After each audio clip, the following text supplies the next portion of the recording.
Hi friends, മിക്കൂസ് വ്ളോഗിൻ്റെ general knowledge ക്ലാസ്സിലേക്ക് നിങ്ങൾക്കെല്ലാവർക്കും സ്വാഗതം.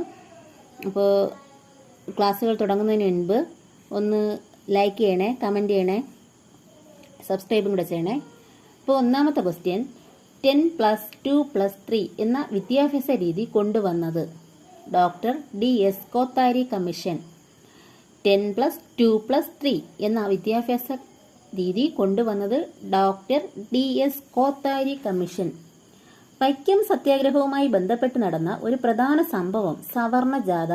വൈക്കം സത്യാഗ്രഹവുമായി ബന്ധപ്പെട്ട് നടന്ന ഒരു പ്രധാന സംഭവം ഏത്? സവർണ ജാഥ. സവർണ ജാഥ, വൈക്കം സത്യാഗ്രഹം. ഗാന്ധിജി ചമ്പാരൻ സത്യാഗ്രഹം നടത്തിയ വർഷം 1917.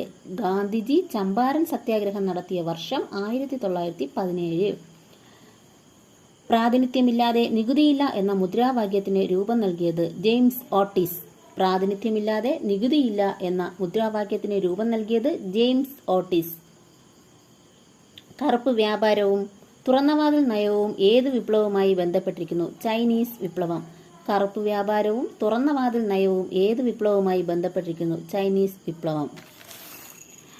ഇന്ത്യൻ ഭരണഘടനയുടെ സുവർണ ത്രികോണം എന്നറിയപ്പെടുന്ന 3 ആർട്ടിക്കിളുകൾ ഏതെല്ലാം? ഇന്ത്യൻ ഭരണഘടനയുടെ സുവർണ ത്രികോണം.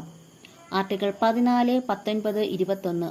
ആർട്ടിക്കിൾ 14, 19, 21. മോക്ഷ ചുഴലിക്കാറ്റിനെ പേര് നിർദ്ദേശിച്ച രാജ്യം. മോക്ഷ ചുഴലിക്കാറ്റിനെ പേര് നിർദ്ദേശിച്ച രാജ്യം യമൻ. മോക്ഷ ചുഴലിക്കാറ്റിനെ പേര് നിർദ്ദേശിച്ച രാജ്യം യമൻ. റിസർവ് ബാങ്ക് ഓഫ് ഇന്ത്യയുടെ 26ാമത് ഗവർണറായി നിയമിതനായത് ആര്? Sanjay Malhotra. Reserve bank of ഇന്ത്യയുടെ 26ാമത് ഗവർണറായി നിയമിതനായത് ആര്? സഞ്ജയ് മൽഹോത്ര.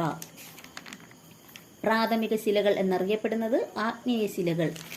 പ്രാഥമിക ശിലകൾ, ആഗ്നേയ ശിലകൾ.